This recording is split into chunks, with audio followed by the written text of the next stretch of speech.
నాతో ఒకళ్ళిద్దరు అన్నారండి, విపరీతంగా పూజలు చేస్తూ ఉంటావు, కానీ నీకు కష్టాలు ఎక్కువైపోతున్నాయి, అనారోగ్యాలు ఎక్కువైపోతున్నాయి అని.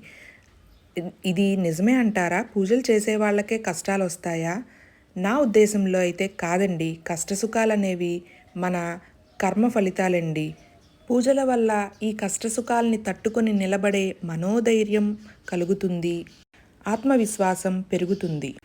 పూజల వల్ల కష్టాలని ఎదుర్కొని మనం ధైర్యంగా నిలబడే సానుకూలత ప్రభావం అనేది ఆ దేవుడి వల్ల మనకి కలుగుతుంది. నేనైతే పూజలు చేస్తాను కానీ విపరీతంగా ఉపవాసాలు ఉండడం, కొబ్బరికాయలు కొట్టడం, ప్రసాదాలు వండడం, జాగారాలు ఉండడం ఇటువంటివి ఏమీ చేయనండి. నా శక్తి కొలది చేస్తూ ఉంటాను.